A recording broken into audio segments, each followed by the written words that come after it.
And we're back with game 2 between 404 and Super. We are gonna see game 2 between these two teams for GosuLeague Division 2. I mean, the first game we just had was just very convincing for 404. They were just able to keep the pressure on the entire time, not giving that Morphling that Super had for their late game any time to farm and up enough to deal with that. And we're going to see if they're going to be able to take it back. We have got some bans going on already. We have got a ban for a Darkseer 4-4 ban in our previous game as well. This time we also see a ban for the Naga Siren. Quite surprising for that one. He was not banned nor picked in the previous game. Lycan and Nature's Prophet is going to be banned out for Super. Those two should not come as a surprise. I mean, those are pretty standard bans. Let's see if Broodmother is going to go through. He was banned out in the previous game. And as well as the, what was the other one? SSCK was banned out by Super in the previous game. Let's see if they're going to do that again, or if they're going to ban out the Rubik. So making sure that that one is no longer in play. He was not in the previous game either, though, even though he was banned out. We still have Leshrac in the pool, though, as well as an Invoker. And we're gonna see which one 404 wants to pick up. If it's any one of the above, I mean, it could still be a different hero as well, of course. I mean, duh. And we will see what hero they will pick up. I mean, 404 is the team. Oh, I like this. We saw the Templar Assassin being banned out by 404 as the last ban on their team. I mean, they did not want to face it, but they do definitely want to play it. Let's see. And yeah, I mean, it should not come as a surprise. Venomancer is the standard counter together with the Leshrac for the Templar Assassin, basically because his refraction shield from the Templar Assassin with the Diabolic Edict from Leshrac, it will go on within a matter of seconds, 1 second rather. And Venomancer on the lane, Templar Assassin is not going to be able to do anything against him. I mean, with his Poison Sting, with his Gale, there is nothing Templar Assassin can do. She can't get close because, once again, her Refraction Shield will take off from the dot that's just there from the Venomancer, and as soon as he gets the wards as well, I mean, there will just be no farming for Templar Assassin. I'm kind of hoping to see those going for a lane against each other, just a 1-versus-1 lane with Venomancer and the Templar Assassin. Even though I do know that in theory Venomancer should be getting ahead of that lane, I do like to see how that goes because it just interests me personally. We're gonna see Crystal Main being picked up here by Super. I mean, that's two heroes now that have probably the most impact at level 1 with their spells, with the Nova as well as the Gale. Quite surprising there. Also giving away that Venomancer is probably going to be on the solo lane unless they want to go for a tri-lane once again, which could be a possibility. I was kind of expecting them to pick up a Leshrac there, as they did pick up Leshrac in the first game as a first pick, but not going to go for that this time. They're going to pick up the Crystal Main. Let's see what 4-4 is going to answer to that. Do they want to have a jungle hero? I mean, last game we had the Enchantress, the Chen, and the Enigma, both not banned, all three not banned or picked. Quite surprising, as we normally do see some heroes, some of those being picked up. But we will see. I'm personally a fan of Enigma in the jungle, and let's see if 4-4 is that too. I mean, they didn't have any jungle heroes in the previous game. They might just not be that comfortable with it. I mean, it costs some extra timing for when to come out of the jungle and when to go for ganks, and if they fail, then you're probably going to lose lives rather than get lives. So they go for some safe picks. They go for the Leshrac as well as the Windrunner. I mean, Windrunner solo lane, pretty solid, and Leshrac might be a support, might not be a support, left in the middle, and that makes it a bit harder for Super to true ban out what they want. They do pick up the Death Prophet, so gonna go for some pushing power for themselves. They did not need to think about that pick. They just picked it up off the bat. They wanted to have that hero. They got that hero, and we're gonna see how they're gonna be dealing with that one. As I'm quite curious. I mean, with this lineup, I was kind of fearing an Earthshaker pickup there. I mean, and I say fearing because that would mean like a perfect lineup to start going for a level 1 Roshan if you pick up an Ursa and a Wisp or an Ursa and a Skeleton King or something like that. But they pick up the Death Prophet, still looking for a bit of push early game. Death Prophet's probably going to be in the middle lane. Her versus the Templar Assassin is not that great of a combination, though. Templar Assassin will be able to own her on the lane, or at least to own her in last hits, and maybe even own her when she gets to level 6 with that trap to slow her and chase her down as well. We have a Sand King ban out as well as a Lone Druid ban out for 4-4. I will try to talk a bit slower. I noticed myself that I'm starting to speed up here, which is probably not what I should be doing. We have a Night Stalker ban out for Super. We saw them banning it out in the previous game as well, something they probably are just not comfortable fighting against. And if you have a Night Stalker with a combination of a potential pushing lane from the opponent team, you also have the risk of being ganked. And if it's a successful gank with that Night Stalker and Leshrac is there, that's going to be almost a guaranteed tier 1 tower, maybe even a tier 2 if you have enough people there. Let's see what their last ban is going to be, though. Is it going to be another solo lane? I mean, it could be. Or 5 seconds remaining. I'm kind of... it's going to be a Pugna. Huh. Are they planning on picking up an Invoker? It could be. It could be. I'm quite curious why they bet out the Pugna. We'll see, though. We'll see. I mean, Pugna versus the Death Prophet is not that great of a counter. I mean, for example, her exorcism is just one batch of mana, and then her exorcism is flowing, and that won't hurt that much. Of course, the crit storms will hurt, and for the supports, you don't really have to pick up a Pugna to counter supports. 5 seconds remaining. We'll see, though. We'll see. We have 4-4 going into that bonus time, and well, they have plenty of bonus time left, so they can take their time to think about this. Let's see what combination they're going to be with Leshrac. I mean, the Shadow Demon is still in play, as well as the Earthshaker, if they want to go for that, or something with a direct stun. It's like I said in the previous game, something with a direct stun combined with Leshrac is just a great combination to have, purely because you have a guaranteed stun to follow it up. Even though the Earthshaker combination with Leshrac we saw in the previous game, it did not really work out, but I do believe there was just a bit of a miscommunication, or at least a bit of a misplay by Leshrac. So we're going to see what they're going to go. They're going to go for Tidehunter. Had a Tidehunter in the previous game as well, as Super is just picking up heroes that I'm not seeing all that often. Jakiro being picked up here. I'm just going to jump back to the Tidehunter. I mean, they played in the first game, and they are going to maybe do the same thing again. I mean, and this time they have got a Templar Assassin who is going to be their mid-game hero, and as soon as the Tidehunter is level 6, they're going to hope that the Templar Assassin is going to be high enough level to deal with the heroes of Super, and they're probably going to try to start pushing and once again keep the pressure on. But this time Super does not have a super hard carry yet. It might still come, of course. But they go for Jakiro as, well, I am expecting him to be a support, so that will mean a solo lane Venomancer and a tri-lane for Super with our last hero that's still left to be picked up, with the Death Prophet solo as well. And we're gonna see what that last pickup is gonna be. If it's gonna be Morphling again, or if it's gonna be a different carry. Different type of carry, maybe the Marana or something like that. Here comes the Shadow Demon and Undying. Wow, they have such a strong pushing lineup right now. And not that much counter push from 4-4. I mean, Power Shot is there, but other than that, if they don't expect a Lightning Storm from Leshrac, they don't have that much counter push. And Lightning Storm from Leshrac is not really a spell that people pick up all that normally. Shadow Demon is being picked up to combine with Leshrac, so he will have a guaranteed stun with that. With that Shadow Demon. And of course, Shadow Demon Templar Assassin is a great one as well. I mean, Templar Assassin can just move close, go into Melden as soon as he comes out with the Soul Catcher on there. That will probably be one shot if it's on a Crystal Maiden or a Venomancer. But I do like the Undying pickup. I do like it. I think I have seen him win more than lose. So definitely a strong one to have. We will jump ourselves into the game right now, as we're gonna see how Super is gonna deal with 4-4 this time. I'm liking their lineup more than I liked it previously, and I am really curious to see how it's gonna work out. So let's see who's playing what for Super. We have got Can I Have Pasta playing the Jakiro. We've got Cricket on the Death Prophet. Hannah's Panas is gonna be the Crystal Maiden. Is gonna be a stand in DC 715. Sorry, 715. Is gonna be playing the Undying for Super. And in the mid lane we have the captain, Shanju, is going to be on the Venomancer, and he is going to be hoping to go first the Templar Assassin. But at the same time, I mean, the Radiant probably know that Venomancer is going to try to go first the Templar Assassin. So if they're going to have the Templar Assassin in the mid lane, that's going to be the question. So far he's still standing on this in his base, so we'll see where he's going to go.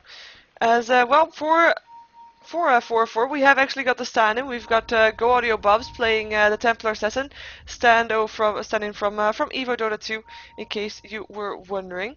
We've got another 30 stand-in. Is going to be seconds to Grundal battle. from 4-4. He will be on the bottom lane on his Windrunner, the safe lane for him. And it does look like Templar Assassin is going to be on that middle lane for facing the Venomancer, so he will have a tough time there if all goes according to plan for Super, of course.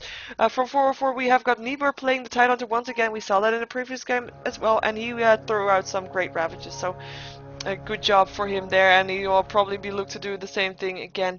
As this bottom lane looks to be a trial lane, Windrunner will not have an easy time here, even though,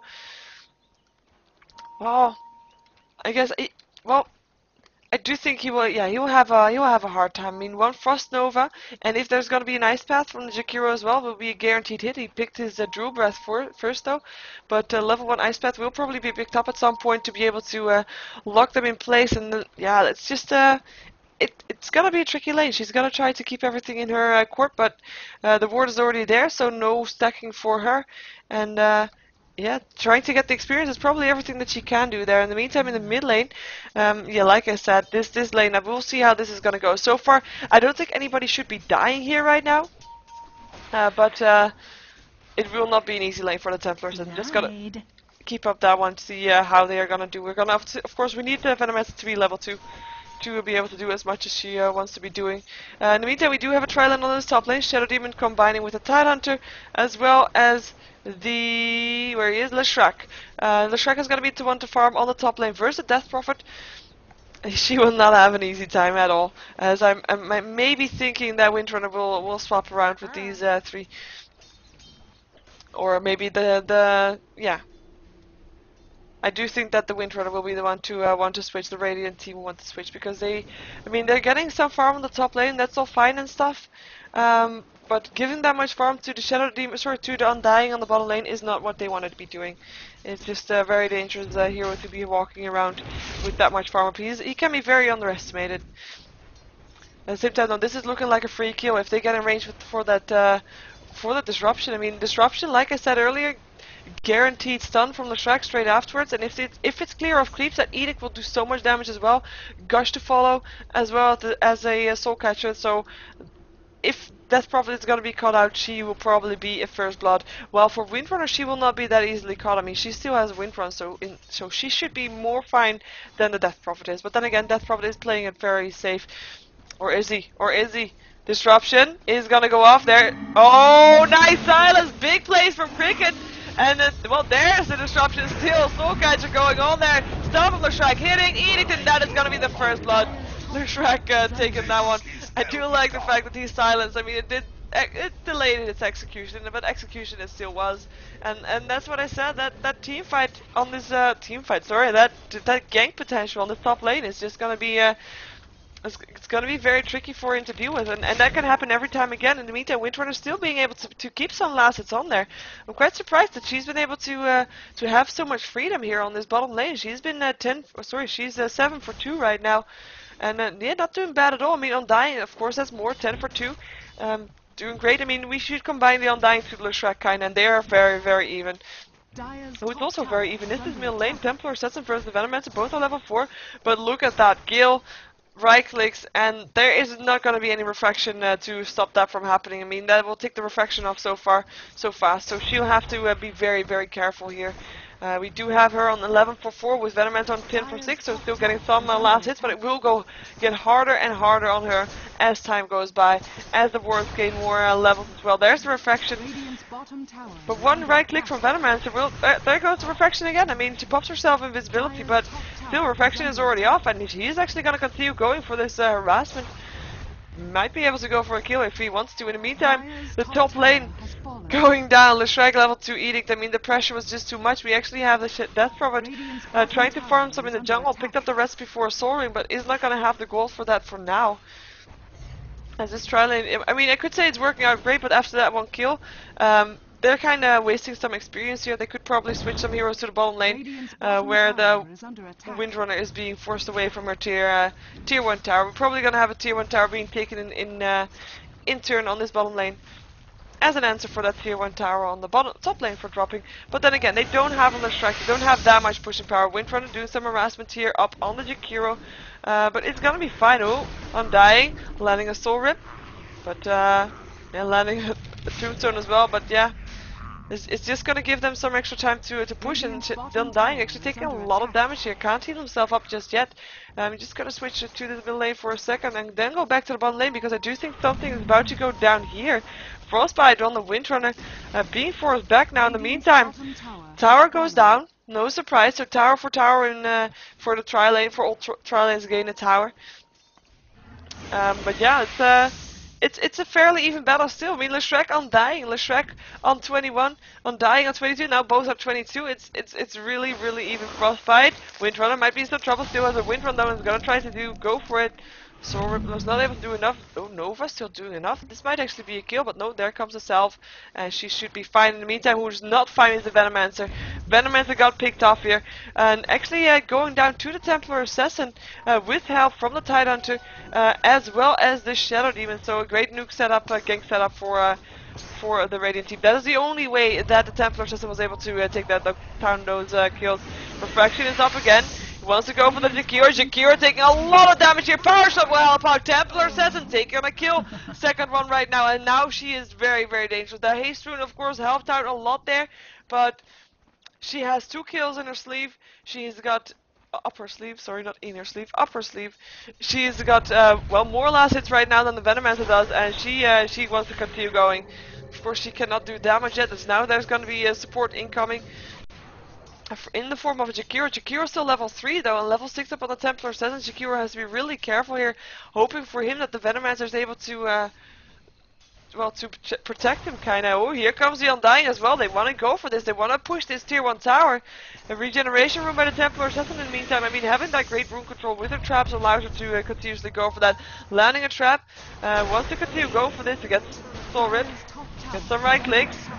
Melt damage being done to Venomancer. Not that much just yet, though. Tombstone being put up. Tries to get taken down by the Tidehunter. The Tidehunter is still level 3 as well. Has to try to get away from here faster. Goes down to the Crystal Maiden's right click. Was not able to do anything there. Trap on Jakiro. Jakiro might be in some trouble, taking some damage. A lot of damage, but it's gonna be Undying that forces the Templar Assassin back again. 4 heroes here now from Super, as they do not want to have the same thing happen again as happened in the previous game. Now they are the ones to keep the pressure on, and they are able to right now. They are able to, because that Undying is just keeping the control over with that Tombstone if he has it up again. And it's just a lot of AoE damage as well. They just can't get all that close. Venomancer are able to stop down the pushes with wards as well. But now also 4 heroes from 4 here, and I say 4 because there's still Windrunner somewhere close. So there we go. She is actually going towards the bottom lane right now, going back towards her lane, as Templar has gotten help from the top lane. They do not want to go for this top lane, again. From the looks of it, wanting to go for the tier 1 tower rather. The danger in that though is that in the meantime, Death Prophet got shot down hard early game. But right now she's getting free from. Of course, tier 1 towers are getting pressured here, and they might get something in return, but it's not a good idea to just let that lane totally open. 4 heroes to take down 1 tower. I mean, it's a lot of pressure, and if it's gonna be worth it, they need some kills. Gale latching on 3, Demonic Purge, Soulcatcher on there as well, and here comes the Templar Assassin. Is not gonna be able to kill her off though, gets put into a Frostbite. Is gonna have to back off here again, as Venomancer is trying to change the round. I mean, he wants to go for this. Melt. Oh, Venomancer might be in some trouble right now. No, he stays there. He stays there. In the meantime, who's not going to be staying there is the Shadow Demon, who was taken down by the Undying. I was still waiting for the move the Templar Assassin was going to make. Nova. Radiant's top tower is under attack. Oh, there he goes. Puts up a refraction, gets put into a frostbite, and goes into invisible again. But now they know exactly where she is. There's not going to be any mana for now, but look at that, the health just dropping. She is almost dead. One Nova will kill her off, 1 breath will kill her off, and they know it too. And there you go. Oh, refraction up once again. And it's actually, sorry, I'm just staying here. In the meantime, top lane, Death Prophet goes down, but this is still 4 heroes trying to take down 1. Even if she dies now, which she does, I mean, she made sure that 4 heroes were standing around her the entire time, not getting farm, not getting experience. So that Dire's delay is bottom actually tower is probably under worth dying attack. for. In the meantime, Death Prophet went down on the top lane to Leshrac. Leshrac has got pretty nice farm actually. He's the highest up on the Dire's last hits now. bottom tower I mean, he's has closely followed fallen. by the Venomance as well as the Templar Assassin, so it's not that exceptional just yet, but he is definitely doing it good. He's 3 for 0. As we are just gonna check out this one for a second. I'm just having the kills and assists. I mean, he is on the top of the charts right there. 3 for 0. 2 of the Radiant team up on the highest there. It should not come as surprise me. 5 for 3. Of course, there's 2 from the Radiants there. Crystal Main being able to take a kill for herself as well as the Undying. Both have not died just yet. Of course, it's still fairly early, so we'll see how that's gonna develop. I mean, last game we had Grundal, I believe, on the Windrunner as well, and he did not die for the entire game. Not the entire game. We're gonna see if he's gonna be able to put that up again. In the meantime, gold per minute. Wow, would you look at that? That is Leshrac being able to take down towers with his edict. That is 431 gold per minute for him. It is really a lot of gold per minute. A lot of, yeah, a lot of gold per minute. Definitely. We have actually the top 3 is gonna be on the Radiant side. There are 2 towers ahead right now, so that's gonna be a massive difference, making that the Venomancer is not gonna be able to be on top of there. But then again, even though I mean it's still a Venomancer, and he is gonna go for support items. He's gonna go for BKB. Wow, he's gonna go for Mechanism, but I mean, you'd rather have farm up on your Templar Assassin than on your Venomancer if you had a choice. I mean, Venomancer was able to should have been able to hold down the Templar Assassin at bay in the lane, but not being able to shut her down that much, and she did still get a lot of last hits there. So it did not really work out that one-on-one lane for them, as the gank, when the gank came, Venomancer dropped, and that was Templar Assassin taking her lane with the win. And yeah, Templar Assassin, I mean, she's doing fine. She died not once now, but she's probably doing pretty fine. She's gonna look for kills, probably on the Crystal Maiden, not as much on the Venomancer anymore. But yeah, definitely not in a bad spot. And once again, Super is gonna try to pressure this tier 1 tower. They were here before. They want to do it again. Undying is here as well. We'll be able to put up a tombstone if he wants to. Fortification goes off. We'll slow them from doing that for a while. We have got the Shadow Demon as well, so Tidehunter here to maybe defend it, but there's still no Ravage up, so they can't do that much yet. And the tower will just drop here. Last hit will go to the Venomancer, getting some extra gold up on him, and has now got his Mechanism up. So that will make a difference in the next team fight, if there is actually going to be a team fight, because I mean, we know for the team from the Dire, I mean, they don't really have that big team fight potential that the Radiant team has, as they have in the Tidehunter. Well, Leshrac, Frostbitten, will be in some trouble. He's going to try to chase down the Crystal Main, and actually gets the last hit with his Lightning Storm. And I said earlier, oh, he's gonna be on the run. I'm gonna wait for until he stops running, but he's gonna continue running, and there will not be any support for him just yet. Just yet. Might still get it though. Edict will make sure that Undying getting some harassment, and he'll be safe. Yeah, what I said earlier, what I said during the draft phase. I mean, I said there is a lot of pushing power up on that Dire team. There is still a lot of pushing power up on that Dire team, especially when they're gonna use the Death Prophet's Sonic Wave more. She denied the tower on the top lane. Windrunner being able to pressure that down, or pressure it down enough for Death Prophet to deny it at least. But I said then that the Radiant team did not really have that much anti-push apart from the Windrunner, and apart from if Leshrac went for his Lightning Storm, which most Leshracs don't go for straight away. But as we see, level 4 Lightning Storm, so he is able to push and counter push very good as well with that Lightning Storm. In the meantime, top lane we have some trouble going on. Oh, wow. I thought I saw some Radiant hero being in trouble, but this looks like just like a semi-tri lane with Venomancer rotating up with the Undying. They want to go for this tier 1 tower. That's gonna be their goal. It's gonna be their gain, and of course the Liquid Fire also works in tower, so they have got some extra pushing power in that Jakiro. But I'm still gonna wait and see how that Jakiro is gonna work out, really. Yeah, power shot. I mean, Lightning Storm Power Shot, that's the creep wave being pushed out. That is the counter push from 404. And that is what they can do, and now Super has to wait. I mean, there's 5 heroes here waiting for a creep wave. 5. Every single one of them. And in the meantime, their tier 2 tower getting pressured. And it's not getting stopped either. They're not gonna TP just yet, from the looks of it. There are TP scrolls up on their heroes, apart from Death Prophet, which is still on cooldown, but they rather want a tier 2 tower than taking down a tier 1 Radiant's for top them. tower They is under rather attack. take a tier 1 tower for themselves than losing, than protecting their tier 2 tower. Tier 2 tower went down.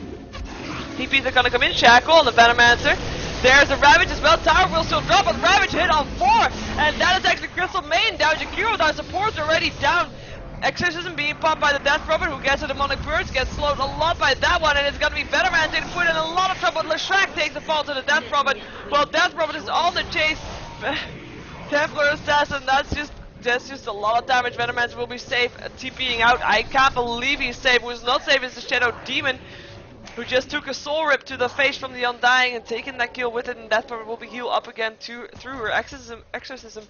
But that is actually 4-4 not being able to defend their tower. Did get a great Ravage in, but only managed to kill off the supports, and they lost their Leshrac for it as well as the Shadow Demon. And Leshrac is actually not their support. He is a farming hero, so it is gonna be it's gonna be Super that definitely takes the advance in that team fight, and I can definitely call that a team fight for sure. I mean, Ravage was used; it was 5-on-5, almost 5-on-5 at least. Definitely good fight for them. I mean, Templar Assassin, she does have her Blink Dagger now, but she did not really make as much as impact to that fight as I thought she might be. She was just being taken down too fast. Even though with that Blink Dagger, we might see her more ganking more often up on that Crystal Main. That's gonna be her target. Oh, what's he doing? Oh, he's still walking back to base,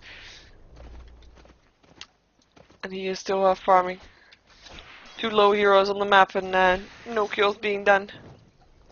But yeah, it's the Crystal Main is gonna be her main target for those ganks. So she needs those ganks. She definitely does. And Crystal Main actually level 5. We're gonna check out the levels for a second. I mean, look at that. 3 highest levels up on the Radiant side, and it's gonna be Leshrac up on level 11 with Crystal Main on level 5, highest and the lowest, and that is a pretty painful situation for Heinous Penis to be in.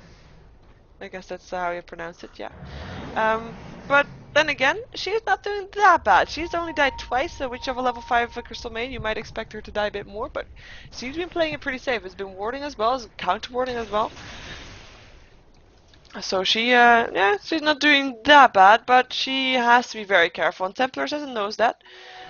They also now know that they're gonna go for Roshan. Or they're gonna attempt Roshan. I wonder if they're actually still gonna go for this. Quite surprising, because they know that they have been spotted. They saw the ward there. They killed the ward and then decided we're still gonna go for Roshan anyway. So it's gonna be 4-4 that knows exactly what's happening. They do have wards here, of course, so they know when someone's incoming. Tidehunter has the Ravage again as well. Tidehunter, who's still building towards his Blink Dagger like he had in the previous game. Roshan being taken low in a lower Blink in. Up on the Crystal Main. Crystal Main doing a Frostbite. Power Shot. Power Shot level 4, killing that off. In the meantime, Exorcism Cricket in a lot of trouble. We'll get picked off here though. No more Exorcism Rabbits being used as well. Undying being taken down. That's a team wipe. That is a team wipe in favor of 4-4, managing to take down Super in a team fight that Super could have expected. I mean, they could have known that the Ravage was up, and they just did not have the team fight. They were too clumped up, too much damage coming out from 4-4, and yeah, it's just not going to be a fight they're going to win. There goes the Aegis, and Leshrac picks it up. He is, of course, a hero that if he dies, he will be back up again with all his mana, will be able to throw out his Nova again, and that will be... Oh, we have a disconnect, though. Luckily, it is after he picked up the Aegis. But he is going to be the hero that it's going to be most useful. And you might say Templar Assassin, but it is actually going to be Leshrac. In a perfect situation, Templar Assassin won't die, and that's what they're counting on. And, well, so they just put it up on Leshrac. Because you always have to assume that it's going in your way, and it is going in their way. I mean, Tidehunter almost got his Blink Dagger now from that last team fight. I mean, we're gonna check out the gold graph. It was already in favor of 404. We knew that, but especially since, of course, all towers have been taken down up on the side of Super right now. But it is just spiking towards that 10k line now. I mean, the last team fight, was it actually updated yet? I do believe this is actually updated. So we will see still Roshan going down. So 10k will be reached there. The experience graph is over 10k. That last team fight, this is the last team fight, major. And this is the team fight on the top lane that we saw for the tier 1 tower there. So that is where 4-4 lost something, but then it got back up again. I mean, They were the ones that continued to be farming most effectively. So able to take that down. We're gonna check out the goal from it. Oh, look at this difference. I mean, it is really painful for Super. I mean, we saw them being put into this position in the first game as well. At that game, they had a Morphling that could potentially secure their late game, but right now they're not gonna win it from a Templar Assassin based on late game. I mean, Undying might be able to stay alive, walk around, but he is mostly a tank. I mean, he can do the damage, yes, but he doesn't have the farm to do that with. I mean, even Venomancer and Death Prophet have had more farm, and if we just go back to the start of the game, where we saw Death Prophet being shut down hard, killed off, gave the first blood, but that farm there on the top lane that she had afterwards gave her free farm that managed to put her back into the game. But even then, still, she should not have more farm than the Undying, who had a tri-lane farming against the solo lane, and that is just something that should not happen. I mean, the solo lane that he was against is farming more than him. He was versus the Windrunner who was solo laning. And of course, that's also going to be towers difference. That is something that we have to take into account. But still, it is really big difference between those two, as it's not looking good for Super. What can they do? They do, wow, English, to still have a chance here? I am not sure. I have to say, normally I have an answer like, okay, they're gonna have to find a perfect team fight, or they're gonna have a hard carry to deal with that. But they don't have, they have neither. I mean, probably what they're gonna have to do is try to pick off hero one by one. And which target there would be Shadow Demon, that would be the target to go for. But as we can see, Shadow Demon is still higher level than the Undying, it's the same level as the Undying and higher level than the two supports. It is gonna be a tricky support to pick off. And what we see from 4-4, that they stick together. I mean, really, when have we seen a Shadow Demon go off by himself lately? And not really.